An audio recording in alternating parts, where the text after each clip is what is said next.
본 방송에서 제공하는 투자 정보는 투자 판단에 대한 조언입니다.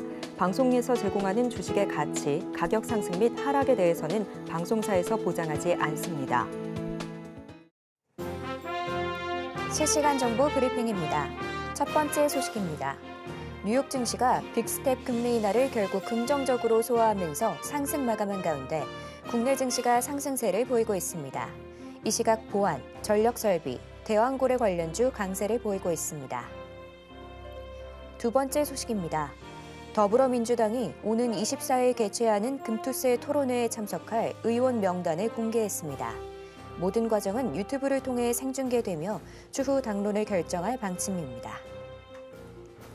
세 번째 소식입니다. 대왕고래 전략개발회의가 오는 25일 개최됩니다. 12월 첫 시추를 앞두고 방향성을 구체화하는 동시에 해외 투자에 대한 논의를 할 것으로 보입니다. 관련주들 살펴보시기 바랍니다. 마지막 소식입니다. 국내 플랫폼 업체들이 잇따라 화장품 경쟁에 뛰어들고 있습니다. 높은 시장 점유율을 확보한 CJ 올리브영의 독주를 막을 수 있을지 업계 관심이 쏠리고 있습니다. 더 많은 이슈들은 본 방송에서 확인하시길 바랍니다.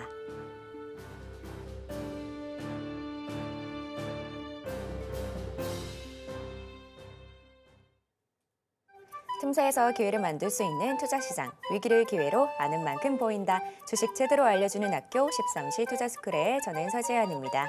저희 13시 투자스쿨에서는 임상현 강사님만의 노하우를 A부터 Z까지 알려드리고 있으니까요. 오늘도 그 노하우 놓치지 말고 끝까지 챙겨가 보시길 바랍니다. 자, 참고로 본 방송에서 제공하는 정보는 투자 판단에 대한 조언일 뿐 가치와 상승을 보장하진 않습니다.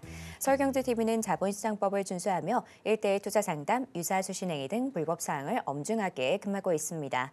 마지막으로 서울경제TV와 서울경제신문은 당사의 브랜드입니다. 기타 이사 명칭에 유의하시길 바랍니다. 저희 13시 투자스쿨은 유튜브 서울경제TV 통해서도 시청하실 수 있는데요. 채팅창도 많은 활용 부탁드릴게요. 자, 그럼 13시 투자스쿨의 1타 강사 임상현 전문가님 만나보도록 하겠습니다. 전문가님 안녕하세요. 네, 반갑습니다. 네, 반갑습니다. 전문가님, 어제 미국장 그래도 빅스텝의 금리 인하를 어느 정도 긍정적으로 소화하면서 상승세 나아졌는데요. 오늘 국내 시장 바톤 잘 이어받아서 상승세 나아지고 있습니다. 전문가님은 오늘 시장 어떻게 보실까요?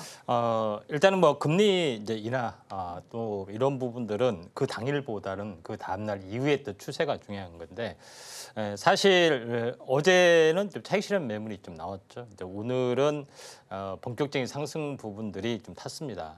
물론 트럼프 대선 후보는 비컷은 정치행위다 하고 그렇게 비판적인 견해도 좀 있습니다. 물론 여러 가지 측면에 봤을 때 좀 더 현재 금리 인하를 좀 빨리 좀 했었으면은 그런 오해가 없었는데 여러 가지 것 임박해서 했기 때문에 이런 문제가 생기지 않느냐 생각이 좀 되고요. 자, 그런 관점에서 이제 시장의 흐름들을 보실 필요가 있는데 일단 우연의 일치일 수도 있고 또 이런 여러 가지 것들이 이제 데이터들에 종합되는 이제 최종 결과가 보통 이제 3분기에 결정이 되는 경우가 상당히 많이 있습니다. 상반기의 데이터를 보기 때문에 이걸 두고서 약간 설왕설래하지만은 우연의 일치로 일단은 봅니다. 물론 약간 의도가 있을 수도 있고요. 또 제 개인적으로는 그런 것 때문에 이제 비컷에 대한 것 때문에 50pp의 가능성을 굉장히 높게 봤습니다. 자, 1차적으로 이제 다우존스 했던 차트의 모습을 잠깐 보시면은 전체 이제 시장의 흐름들 보시면은 완벽하게 이 고점을 넘어가는 부분들이 좀 생겨났죠. 그래서 한번 크게 상승했다가 조정을 보이고 그 다음에 이때 이제 충격이 상당히 컸죠. 수직 급락을 좀 했기 때문에. 반전이 좀 일어나는 부분들이 21선 회복이 되면 반전이 일어납니다. 그리고 이제 조정이 됐는데 21선 깨지는 않았죠. 그리고 나서 이 시흔들림 뒤에 다시 한번 완연해 갔기 때문에 조정이 있다 하더라도 가는 파동, 이게 주파동이 상승이다 이렇게 보시면 될 것 같습니다. 그런 관점에서 완벽하게 정비율이다 이렇게 보시면 될 것 같고요. 나스닥 같은 경우도 사실 마찬가지로 이제 보셔도 될 것 같습니다. 이제 삼각 수렴량의 이제 추세에서 보시면은 이제 요거 같은 경우는 전체적으로 상방향으로 오늘 이제 갭이 일어났죠. 상당히 이제 긍정적이기 때문에 이제 추세 돌파의 신호가 나스닥에서는 완벽하게 진행이 되고 있다. 이렇게 좀 생각하셔도 될 것 같습니다. 이제 국내 증시로 돌아와서 이제 보시면은 이제 코스피 부분들 제가 이제 계속 이제 비슷한 얘기를 계속 반복이 되지만은 한번 크게 충격이 왔고 길쪽 반등 절반 뒤에 이중 바닥을 찍는다고 말씀드렸고요. 지금은 이 상단까지 간다고 이제 봅니다. 그런 부분에 해당이 되기 때문에 지금은 저점에서 1, 2, 3, 4, 5, 6, 7, 7일째 정도 되죠. 보통 여기서도 그렇지만은 10일에서 15일 정도가 반등이 좀 일어나기 때문에 특별한 사정이 없는 한 이 부분까지 진행이 되다가 수렴하다가 다시 한번 빠졌다가 갈 때 이때는 더 크게 갈 수가 있다 좀 생각이 되기 때문에 여기까지는 무조건 이제 반등이다. 2,700까지는 이렇게 보시면 되기 때문에 월선을 따라서 간다 이렇게 좀 생각하셔도 될 것 같습니다. 계속해서 상방을 말하는 거고요. 이제 코스닥도 마찬가지입니다. 오늘 뭐 시장 현재 뭐 동향을 보시면은 어제는 굉장히 많은 외국인 매도세가 있는데 오늘 좀 달라지는 부분들이 지금 이제 선물 매수가 좀 있죠. 그다음에 이제 프로그램 매수가 좀 약간 돌아주고 있기 때문에 현물 매수도 다음 주부터는 될 확률이 상당히 많이 있다. 이렇게 좀 생각이 좀 되기 때문에 이 부분들 좀 참고할 필요가 있다. 이렇게 좀 생각이 좀 되네요. 자, 그런 관점에서 이제 시장의 흐름들을 약간 보실 필요가 있습니다. 오늘 이제 상승률 이제 상위 종목군의 흐름들을 잠깐 보시면은 오늘 이제 대표적으로 한쌍이라는 종목이 약간 올라왔는데 이제 섹타주의 내용을 보시면은 보안주 관련된 그런 부분이 좀 있습니다. 그래서 순환매로 약간 보셔야 되는데 이제 그 중에서 현재 센즈랩, 모니터랩 이런 종목군들의 어떤 이제 후발주 종목, 후발주에 대해서 한번 관심 있게 좀 지켜볼 필요가 있다. 이렇게 좀 생각이 좀 되고 있기 때문에 이 부분들 좀 참고할 필요가 좀 있습니다. 자, 이 점 참고하시길 바라고요. 그런 의미에서 하나 뭐 센즈랩이나 모니터랩 차트는 거의 비슷하다고 이제 보시면 될 것 같습니다. 그래서 센즈랩, 모니터랩 한번 센즈랩 자주 언급을 좀 드리죠. 일단은 딥페이크 기술을 최초로 상용화를 좀 하는 부분이 이슈가 있기 때문에 지금은 이제 삼각 수렴형 형태에서 위로 이제 올라가는 어떤 방향성이 이제 구체적으로 드러난다. 이렇게 좀 생각하셔도 될 것 같습니다. 그런 관점에서 센즈랩을 약간 보실 필요가 있다. 이렇게 좀 생각이 좀 되고요. 그다음에 나머지 종목에 대해서 한번 계속해서 좀 살펴보도록 하겠습니다. 오늘 뭐 특별히 눈에 띄는 부분들이 한번 잠깐 보시면은 S&T 다이내믹스 한번 보도록 하겠습니다. 여기를 보시면은 이제 방위산업 관련된 종목에 대한 순환매가 계속해서 왕성하게 뭐 진행이 좀 되고 있는 그런 상황이다. 이렇게 좀 생각이 되는데 대형주, 대장주 쪽의 흐름들을 보시면은 현대로템, 그다음에 LIG 넥스원 이런 부분들이 좀 있죠. 특히 LIG 넥스원 같은 경우는 최근 이슈가 좀 되고 있는 부분들이죠. 청궁2 수출 이런 모멘텀들이 과거에는 현재 현대로템이 굉장히 강세를 보이는 대장주 역할을 좀 했었습니다. 굉장히 가파르게 올라가고요. 또 오늘도 마찬가지 이제 가파르게 지속적으로 이제 올라가는 그런 패턴을 약간 보여주고 있는 그런 상황이 되는데 최근에 이제 우크라이나 전쟁 격화가 좀 되는 그런 부분이 있다 보니까 이쪽 관련된 부분들이 그 미사일 관련된 부분들 청궁2에 대한 모멘텀 이 부분들이 상당 부분 많이 좀 쌓여 있어서 LIG 넥스원에 대해서도 제가 과거에 여러 번 말씀을 좀 드렸습니다. 차트의 이제 내용을 보시면은 계속해서 상승의 흐름들이 이제 본격적으로 진행이 되려고 하는 상황이 있기 때문에 탄력성 있게 움직여 줄 수 있는 개연성들이 상당히 많이 있다. 이렇게 좀 생각하셔도 될 것 같습니다. 자, 그 관점에서 이 종목을 약간 보실 필요가 있다 좀 생각이 되고요.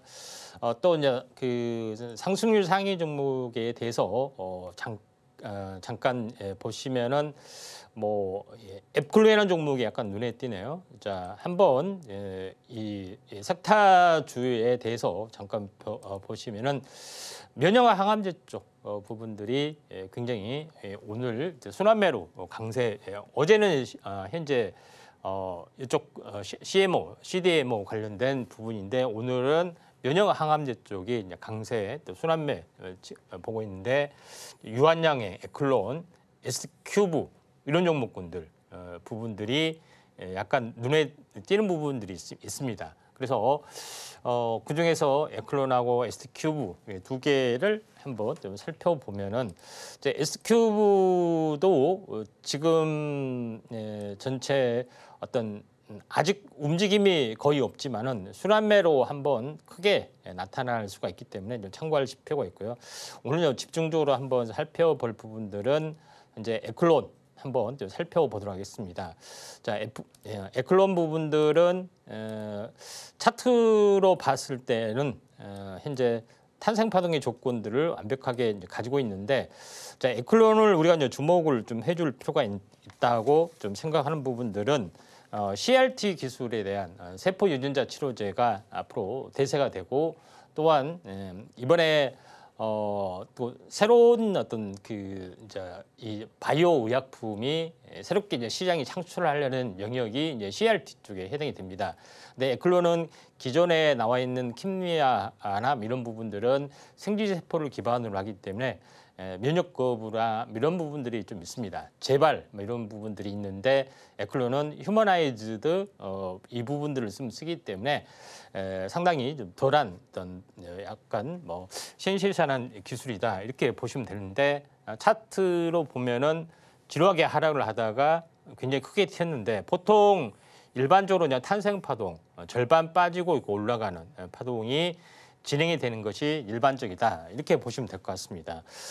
그런 차원에서 에클론을 약간 바라보시면은 되지 않겠느냐 좀 생각이 되기 때문에, 자, 에클론을 우리가 관심 있게 좀 오늘 뭐 지켜보자. 장중에 뭐 조정이 되더라도 뭐 상관이 없고요. 자, 뭐 그런 관점에서 약간 보실 필요가 있다 좀 생각이 되고요. 또 하나 이제 부분들은 금형이라는 종목이 약간 올라와주고 있네요. 일단은 뭐 오늘 호재 뉴스가 나와줬죠. 현재 2조 3천억 원어치 2차 전지 공급 계약 이거에 대한 모멘텀들이 나와줘서 이제 금형이 상승을 좀 해주고 있는 그런 상황이다 보니까 오늘 어떤 그 순환매가 나와줬는데, 자, 금형이라는 종목이 약간 여러 가지 이제 부분에서 과거에 리튬 관련된 대장주였습니다. 뭐 보시다시피 뭐 1,500원짜리가 15만 원이 됐죠. 그러니까 100배 했던 신화고, 최근의 흐름들을 보더라도 5,000원짜리가 무려 20만 원까지 가기 때문에 54, 20 어떻게 보면은 뭐 40배 정도 좀 되죠. 그런 부분들이 있기 때문에 굉장히 인기 있는 부분인데, 지금은 20만 원에서 10만 원, 10만 원에서 다시 한번 반토막, 4분의 1 토막에서 멈춰줬다.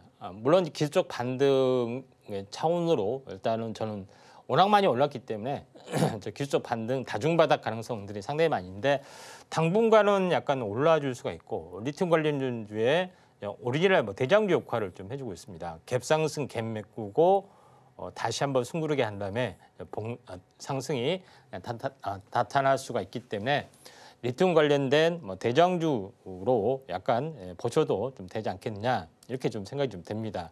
자, 그런 관점에서 시장의 흐름들을 약간 보실 필요가 있다 이렇게 좀 생각이 되고요. 또 오늘은 이제 반도체 종목도 약간 올라주고 있습니다.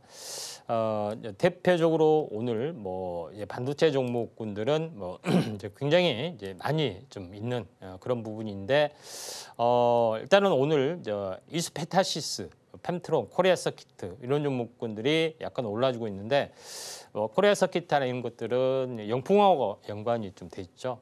영풍 관련 고려아연 쪽 뭐 이쪽하고 연관이 되는데 그 중에서 이수페타시스는 현재 좀 다른 상황이죠.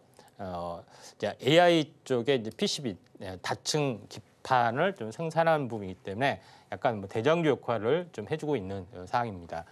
고점에서 크게 급락해서 쌍바닥을 찍고 21선을 약간 터닝을 좀 해주고 약간 올라가는 부분들이 없지 않아 있다 이렇게 좀 생각이 되고 있기 때문에 지금의 어떤 흐름에서는 상당히 어떻게 보면 순환매로 반도체에 대한 순환매, 과거의 대장주가 다시 한번 복귀되지 않느냐 좀 생각이 돼서 이제 반도체가 완벽하게 이제 터닝이 이제 서서히 좀 진행이 되고 있다 이렇게 좀 생각하셔도 될 것 같습니다.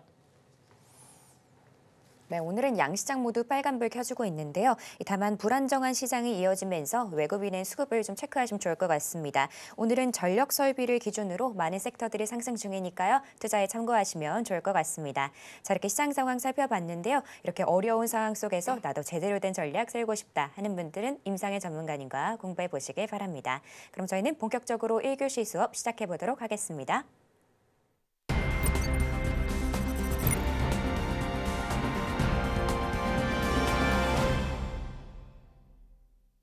저희 13시 투자스쿨은 유튜브 서울경제TV 통해서도 시청하실 수 있습니다. 채팅창도 많은 활용 부탁드릴게요.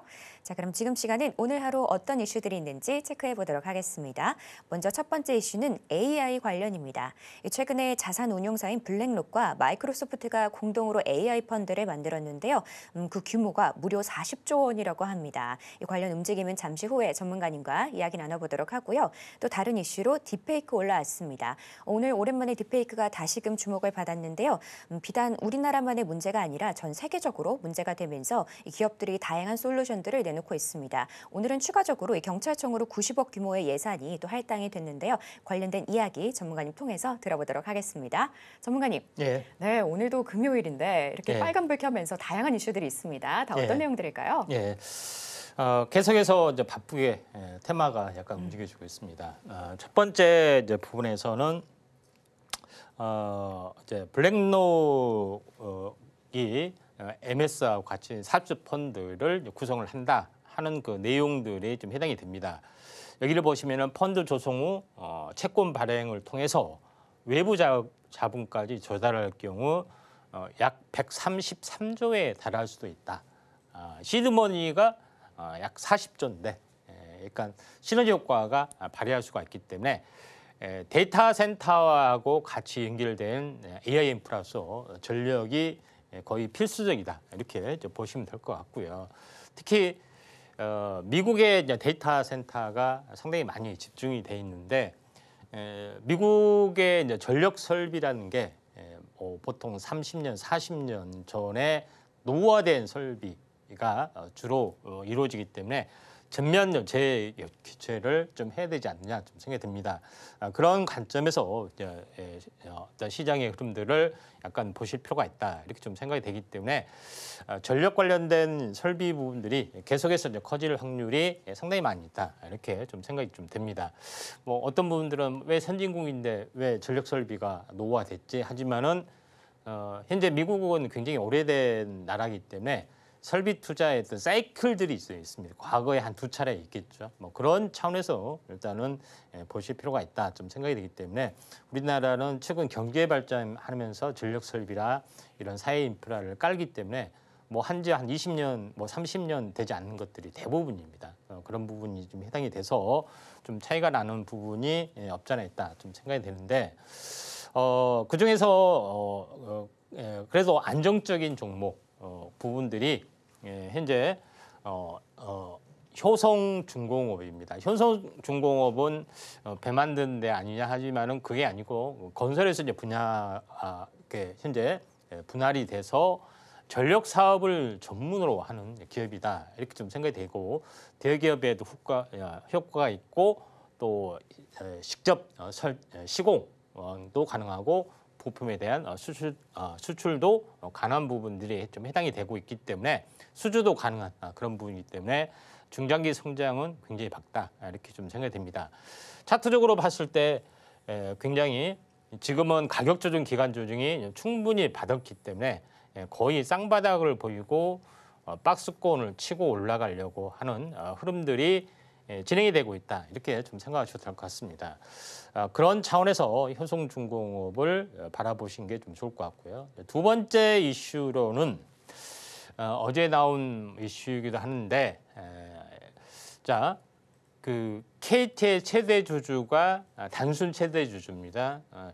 현대차 그룹을 받겠다 하는 것이 굉장히 큰 이슈가 좀 됐었고 그것 때문에 KT 즉 계열회사 종목군들이 이제 크게 부상이 되고 있는데 그 이면의 어떤 뉴스에 대해서는 많이 언급이 되지 않고 있는데 외기 뉴스에서는 정확하게 언급이 되고 있다. 현대차가 SK텔레콤 대신 KT의 최대주가 오른 까닭은 바로 인공위성 UAM 사업을 하려고 하는 그런 부분이 강하다. 이렇게 도심교통항공의 핵심을 뒀습니다. 그런 부분이 좀 있는데 위성 사업을 현재 KT에서도 하고 있고 또 이거는 도심항공하고도 결합이 돼 있고 또 뭐하고 결합이 돼 있냐면은 자율주행하고 결합이 돼 있죠.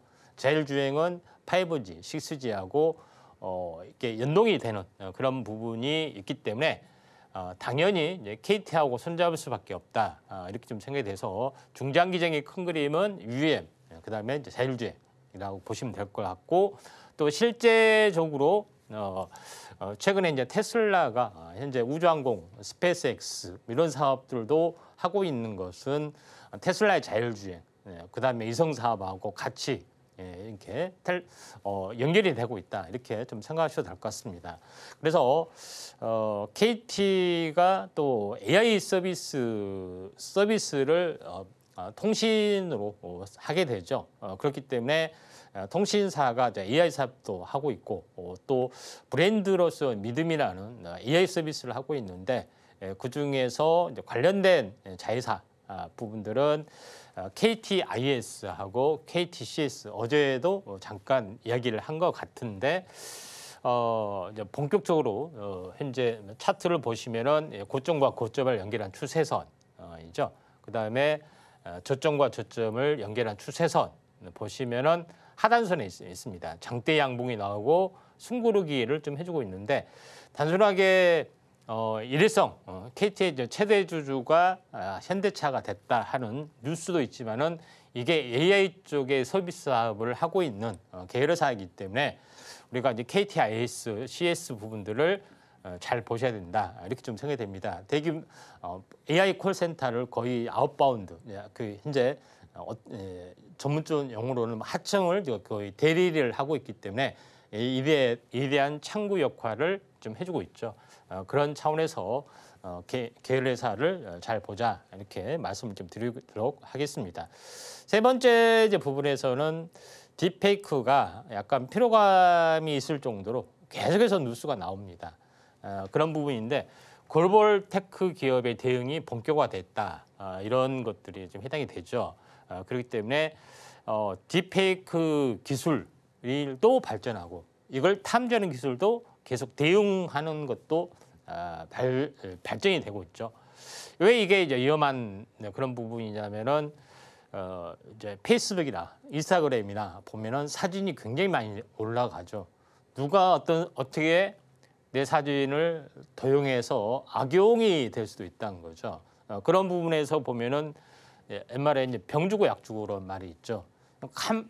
가만히 있는데 내 인스타그램이 있는데 누가 도용할까봐 딥페이크 어떤 프로그램을 매년 얼마씩 현재 구입을 좀 해야 되는 뭐 그런 상황도 있죠. 그러니까 병 주고 약 주고 하는 말이 이제 그 말입니다.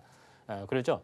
그런 부분 일상 공짜로 사용하고 있는데 이것 때문에 매년 얼마씩을 내야 된다. 뭐 이런 부분들도 좀 있겠죠. 그런 차원에서 일단은 보실 필요가 있다. 이렇게 좀 생각을 하셔도 될 것 같습니다. 자, 그에 관련된 어떤 사업을 좀 하고 있는 것이 센즈랩도 있고 또 하나 딥페이크 탐지 위한 안면식 기술 개발 모바일 신분증 이런 사업을 하고 있는 업체가 라운시큐어입니다.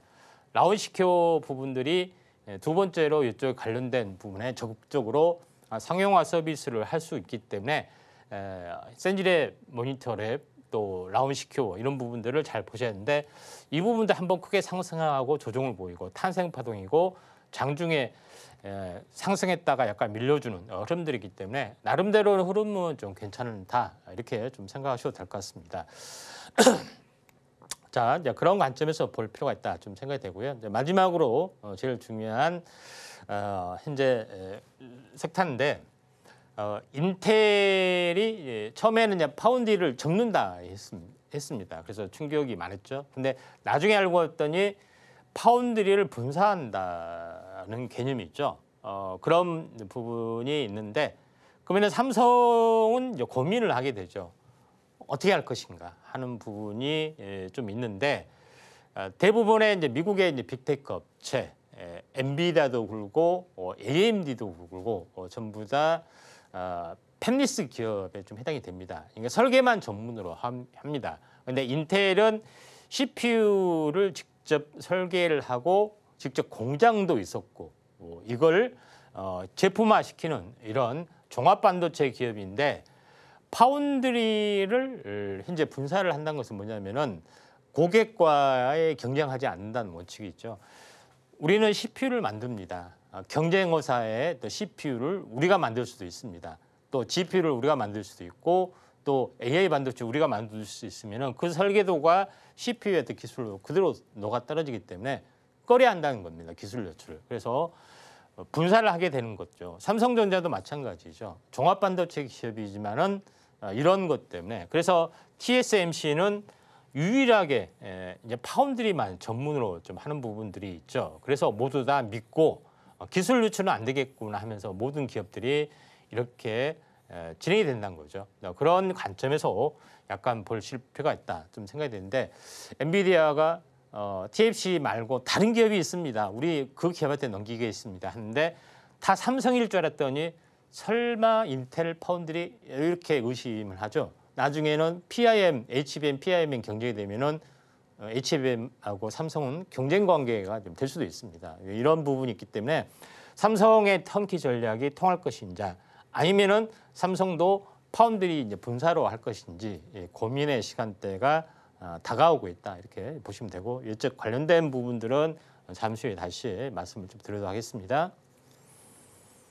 네, 이렇게 오늘 핵심이 되는 이슈들 함께 살펴봤는데요. 그럼 지금 시간은 전문가님과 테마 이야기를 나눠보도록 하겠습니다. 전문가님, 오늘 네. 이렇게 좀 빨간불이 나오면서 기분은 네. 좋은데 워낙 많은 섹터들이 상승하다 보니 어떤 테마에 좀 집중해야 하나 그게 좀 궁금하거든요. 전문가님은 어떤 테마 골라주셨을까요? 네, 반도체 테마를 좀 차계적으로 약간 스텝 바이 스텝 배운 게 좀 좋을 것 같아서 오늘 이제 반도체에 대해서 마지막 부분에 대해서 알아보도록 하겠습니다. 오늘 뭐 했던 테마의 네 번째 팹리스에 대해서 한번 보도록 하겠습니다.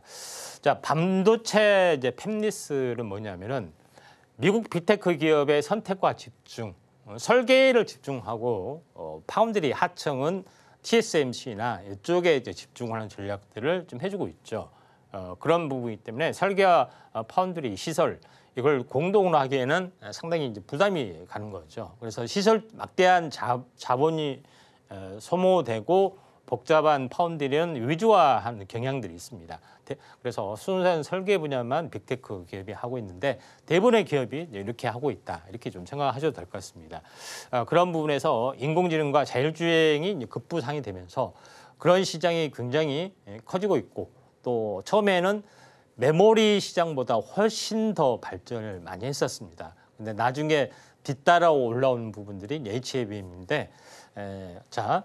하나 이제 개념에 대해서 보도록 하겠습니다. 어제도 이야기했지만은 IP 기업 현재 반도체 만드는 공정은 설계 생산인데 IP 기업이 현재 팹리스한테 넘기고 팹리스가 파운드리에 넘기는 과정에서 디자인할 수가 현재 존재를 한다고 하는데 여기서 중요한 것은 이 팹리스 부분이죠. 팹리스 업체가 이제 파운드리에 가고 이렇게 되는 거죠. 이걸 이제 종합적으로 하는 것은 이쪽에 좀 해당이 되는데 그래서 오늘은 팹리스에 대해서 한번 알아보도록 하겠습니다. 설계와 생산을 분리하는 것들을 말합니다. 그래서 이 설계와 생산을 완벽하게 분리해서 순수한 설계 업체로만 또 반도체 업체로만 성장하는 것이 관계이기 때문에 팹리스와 파운드릴은 현재 뗄래야 뗄 수 없는 관계다. 쉽게 이야기해 보면은 요거는 건축으로 보면은 설계사무소, 요거는 건설회사 이렇게 설계사무소나 감리 뭐 이런 거 되겠죠. 이렇게 이제 분리한 그런 부분이 될 수 있다 이렇게 좀 생각하셔도 될 것 같습니다. 그래서 반도체 팹리스의 어떤 산업의 태동 전체 큰 흐름을 보시면은 처음에 이제 종합 반도체에서부터 모든 기업들이 이제 출발을 했죠. 모든 기업들이 인텔이나 AMD나 퀄컴 뭐 이런 모든 브로드컴, 미디어 많은 부분들이 이제 성장을 했지만은 팹리스로 쪽 그러니까 기업에 대한 어떤 파운드리가 워낙 현재 투자가 많이 되기 때문에 이쪽에 팹리스로만 이렇게 전환이 되는 업체가 상당히 많이 존재를 합니다. 뭐 텔렙시스나 우리나라 같은 경우는 뭐 LX세미콘, 그다음에 어부 반도체, 뭐 현재 AD 테크놀로지 많은 업체들이 팹리스로 전환을 좀 해주고 있다 이렇게 이제 보시면 될 것 같습니다. 여기서 잠깐 뭐 짚고 넘어가는 부분들이 미국이 처음에는 반도체 설계부터 제작까지 완벽하게 다 처음부터 다 했습니다. 요거는 알다시피 그래서 이제 실리콘밸리는 반도체를 설계, 제조, 생산까지 완벽하게 했던 태동에 좀 해당이 되는데 왜 제가 이제 요거를 보시면은 그 이야기를 하냐면은 간단히 이야기하냐면은 실리콘밸리가 있는 지역이 이제 샌프란시스코였었고 샌프란시스코가 과거에는 어떻게 보면은 어떤 황금랠리 다시 말해서 캘리포니아 골드러시의 주인공의 지역입니다. 그 아래 지역이 샌프란시스코고 100년이 지난 뒤에 바로 실리콘밸리의 역사가 다시 한번 시작이 되죠. 사금을 채취하는 역사가 현재 모래에서 실리콘을 채취하는 역사로 100년 주기로 이제 반복이 좀 되고 있다. 뭐 이런 부분에서 잠깐 말씀을 드립니다. 그래서 캘리포니아 안에 샌프란시스코 또 금문교 잘 알죠. 여기에 모든 실리콘밸리 업체들이 이주를 하면서 시작이 됐는데 여기서 제일 중요한 것은 파운드리 외주 생산을 설계와 생산을 분리하기 시작을 했죠. 그런 부분에서 진행이 됐는데 실리콘밸리가 1950년부터 계속해서 반도체가 태동이 되면서 지금까지 현재 일으켜 왔던 그런 역사가 있습니다. 근데 제일 중요한 것은 설계와 어떻게 보면은 제조를 분리를 좀 했던 그런 부분인데 지금 왜 반도체 전쟁이 굉장히 격화가 될 수밖에 없느냐 하는 것은 과거에 이제 미일 반도체 전쟁, 이 반도체 패권이 넘어갔던 시기를 잠깐 보시면 됩니다. 지금 어떻게 보면은 지금 이 상황에서 일본이 현재 미국을 추월하는 단계가 90년대 단계에 좀 해당이 되죠. 그런 부분이 있다가 현재 어떻게 보면은 이때 현재 꺾이는 반도체 규제 때문에 꺾여 나가는 그런 흐름들을 약간 볼 수가 있다 좀 생각이 돼서 그 반사 효과로 한국이 반도체의 주도권을 쥐게 됐다. 또 대만도 급부상이 되고 있다. 이렇게 좀 생각하셔도 될 것 같습니다. 자, 그런 관점에서 시장의 흐름들을 보실 필요가 있는데 크게 보시면은 이런 모습이 좀 해당이 되죠. 그래서 일본이 반도체가 급격히 꺾여지고 있고 한국이 치고 올라가는 모습이 있기 때문에 한국과 일본이 전혀 반대로 바뀌었죠. 다시 말해서 일본은 반도체 제조를 완전히 꺾이고 그냥 서구장 기업으로만 존재를 하고 한국하고 이제 대만하고는 종합반도체 기업으로 이제 부상이 되고 미국은 순수하게 팹리스 기업으로만 현재 지배력을 가지고 있다. 이렇게 좀 생각하셔도 될 것 같습니다. 그래서 지금 미중 반도체 패권이 좀 일어나고 있는 부분들은 바로 이제 이런 이유입니다. 그래서 가장 이제 큰 핵심들은 반도체 공급망을 이제 재편하려는 그런 부분들을 약간 보여주고 있는데 미국에서 팹리스 이게 설계만 하는 겁니다. 일본에서 소부장 그리고 대만과 한국에서 조립 생산을 하고 현재 반도체를 만들고 조립 생산은 어디서 하느냐?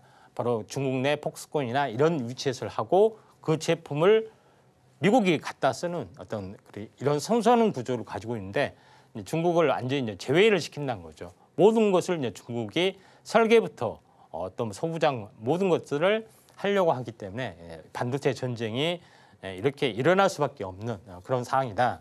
이렇게 보시면 될 것 같습니다.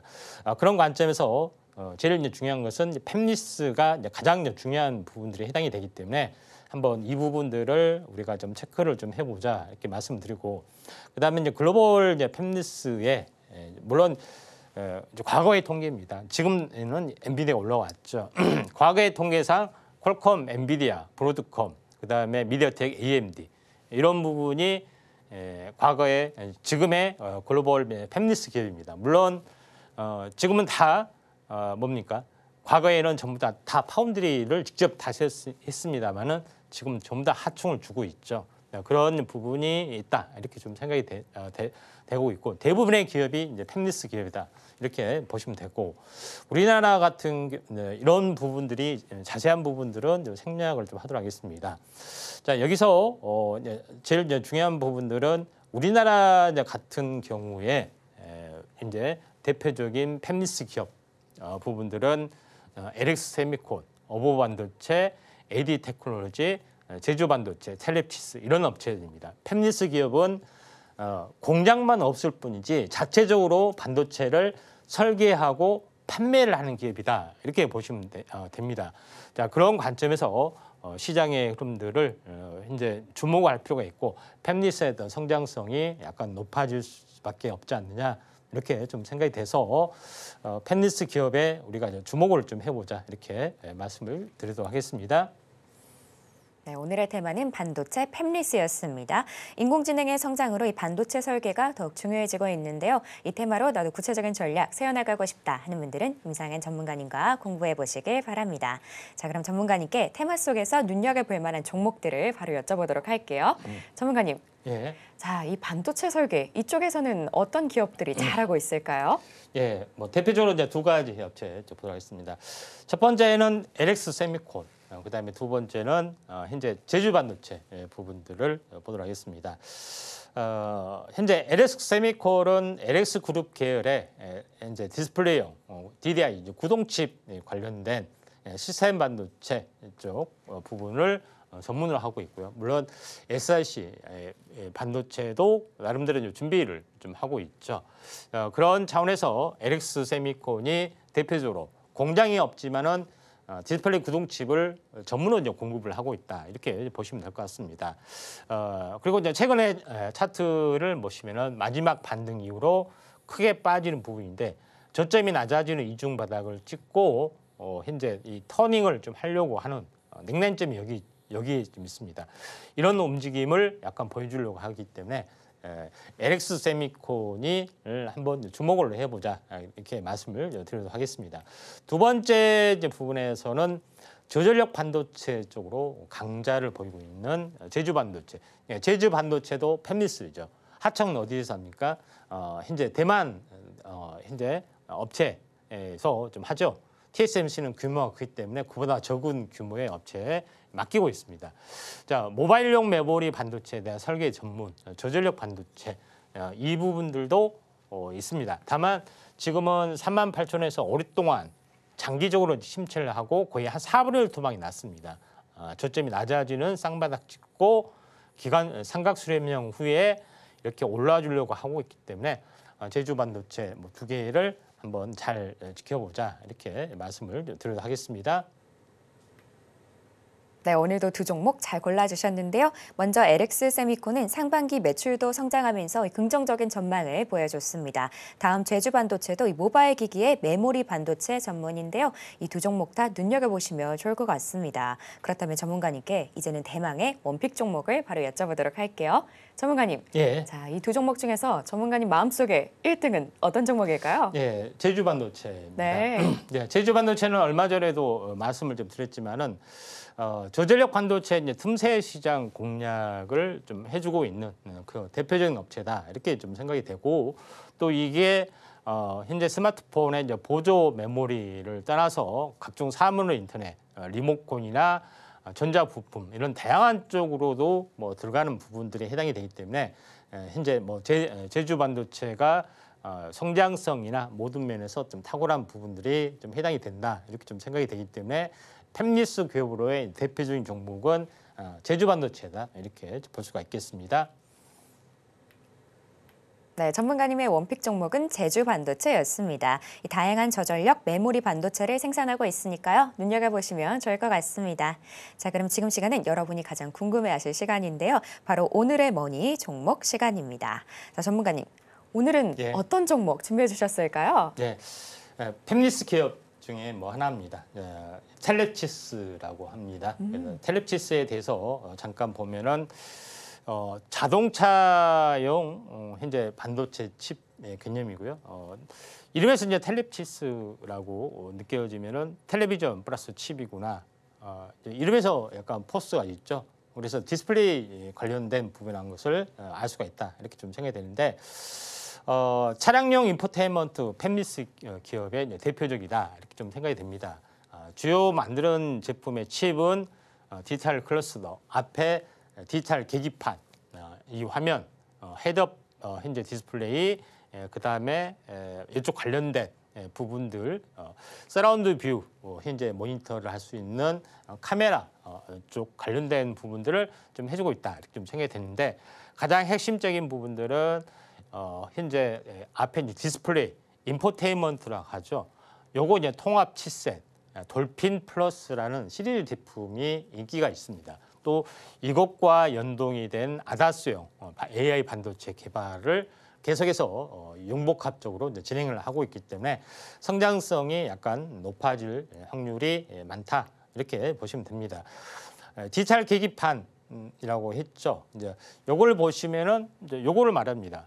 요거에 자동차 안에 내장이 돼 있죠. 예전에는 아날로그식으로 돼 있는데 지금은 디지털로 다 바뀐 지 오래됐고 이걸 실제 노트북에서 이제 구현하는 것들이 해당이 됩니다. 이렇게 이제 구현을 하는 이걸 구현을 할 수 있게끔 하는 칩이다 이렇게 보시면 됩니다. 어제 이야기했던 현재 칩셋 미디어하고도 같이 연동이 되겠죠. 당연히 그 칩도 장착이 되고 이 칩도 장착이 되고 다만 이거는 디지털 계기판을 구동할 수 있는 어플리케이션이다 이렇게 보시면 될 것 같습니다. 자 그런 관점에서 볼 필요가 있다 좀 생각이 되고 또 하나의 어떤 그 칩 생산은 헤드업 디스플레이 그러니까 현재 차 유리창 앞쪽에 디스플레이가 할 수 있는 그런 어떤 기능을 할 수 있는 디스플레이 칩 제네시스에 탑재가 됐는데 이것도 생산을 좀 해주고 있다 이렇게 좀 생각하셔도 될 것 같습니다. 그다음에 이제 세 번째 부분에서는 서라운드 뷰 모니터링 실제 뭐 제품 장착 내가 가고 있는데 마치 위에서 사물을 인식하는 것처럼 이렇게 보이는 것들이 서라운드 뷰 모니터링이 이제 탑재가 되면은 이런 모습이 보이기도 합니다. 사방을 비추는 부분들이 해당이 되죠. 자 그런 부분이 좀 있고요. 또 마지막으로 제일 중요한 것은 이것 디스플레이와 연동이 돼서 자율주행하고 연동이 하는 엔돌핀이라는 제품으로 거의 통합이 되게 하는 그런 부분들이 좀 있습니다. 그래서 텔렙치스는 아다스용 돌핀 시리즈로 상당히 유명하죠. 그래서 이것이 이제 대표적인 어떤 부분이다 이렇게 좀 생각하셔도 될 것 같습니다. 그래서 여러 가지 부분들이 있지만은 가장 핵심적인 부분들은 현재 돌핀 시리즈의 현재 아다스용 칩을 계속해서 전문으로 생산하고 이걸 계속해서 업그레이드를 좀 해주고 있다. 이렇게 좀 생각하셔도 될 것 같습니다. 그래서 디스플레이 쪽하고 자율주행하고 칩을 연동을 시키는 자율주행 칩하고 연동을 시키는 부분들이 상당하게 강한 부분들이 있기 때문에 이런 결국은 뭐냐면은 현재 HMI에서 휴먼과 머신의 인터페이스는 다 어디서 체계됐냐? 이 디지털 기계판을 통해서 어떻게 상호 교환을 하게 되죠. 결국은 디스플레이를 잡고 있는 현재 텔레치스하고 자율주행하고 같이 연동이 되게끔 하는 부분들이 상당 부분 강하기 때문에 돌핀이라는 제품이 단순한 인포테인먼트에 대한 어떤 어플리케이션뿐만 아니라 자율주행 칩하고 연동이 되게끔 할 수 있는 뭐 그런 부분이 상당 부분 강점으로 부상이 되고 있다. 이렇게 좀 생각이 돼 있어 텔레치스의 가능성이 상당히 많이 있다. 텔레치스는 그거 하나만 가지고도 구동이 안 되죠. 칩셋 미디어도 해야 되고 또 텔레치스가 구현하기 위해서 또 다른 어떤 IP 업체 또는 디자인 하우스 업체하고 제휴를 해서 좀 하는 것들이 복잡하게 연결돼 있지만은 핵심적인 것들은 이 내용이다. 이렇게 보시면 될 것 같습니다. 자, 그런 관점에서 볼 필요가 있고 또 새로운 모듈의 신산업은 단일 보드 컴퓨터로 해서 하나의 보드만 가지고 모든 컴퓨터의 어떤 효능을 다 담는 그런 신사업도 지금 하고 있기 때문에 이에 대한 어떤 성장성도 무시할 수 없다. 이렇게 보시면 될 것 같습니다. 자, 그런 부분이 좀 있다 좀 생각이 되고요. 차트를 보면서 약간 말씀을 좀 드려가겠습니다. 차트로 이제 보시면은 이 과거에 이제 38,000짜리가 지루하게 하락을 해서 마지막 투매가 일어나고 저점이 낮은 쌍바닥으로 보이고 이제 21선 돌파하고 터닝이 좀 일어나려는 그런 흐름들이 있기 때문에 여기를 보시면은 16,000원까지 뭐 이 부분까지는 충분히 올라와 줄 수 있는 그런 상황이 되는 거죠. 그래서 지금 손절가 부분들은 현재 12,000원 정도 좀 되고요. 그 다음에 대략 목표가는 16,000원 정도가 15,000원 정도 좀 되지 않겠냐 좀 생각에 대해서 볼 필요가 있고 눌림목 다음에 한 번 더 올라갈 수 있는 여력이 좀 있기 때문에 이 부분들 좀 참고하시기 바랍니다. 네, 이렇게 오늘의 머니 살펴봤는데요. 이 종목으로 구체적인 전략 세워나가고 싶다 하는 분들은 임상현 전문가님과 함께 공부해 보시길 바랍니다. 그럼 저희가 내용들 좀 더 보기 쉽게 화면으로 보여드릴게요.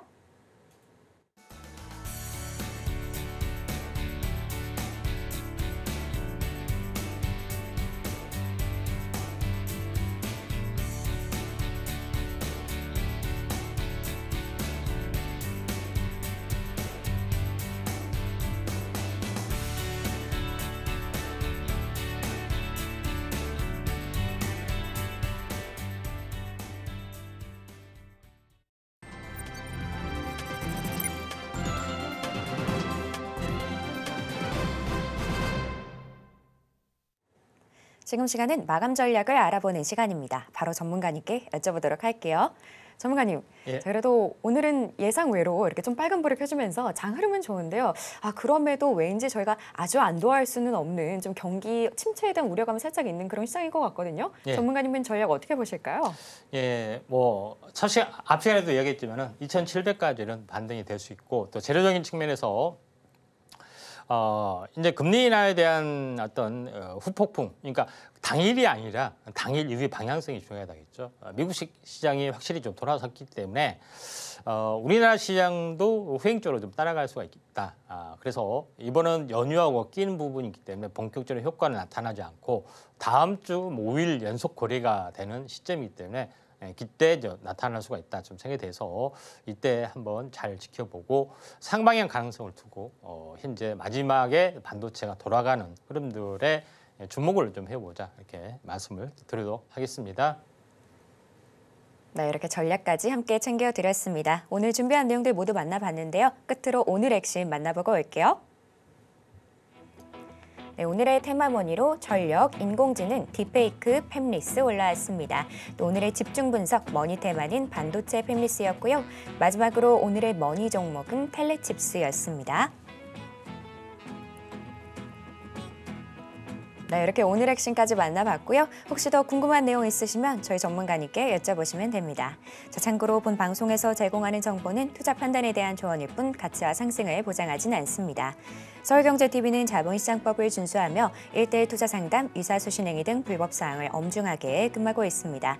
마지막으로 서울경제TV와 서울경제신문은 당사의 브랜드입니다. 기타 이사 명칭에 유의하시길 바랍니다.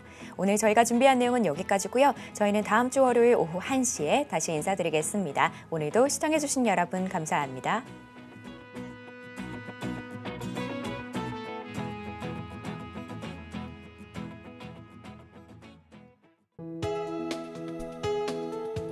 본 방송에서 제공하는 투자 정보는 투자 판단에 대한 조언입니다.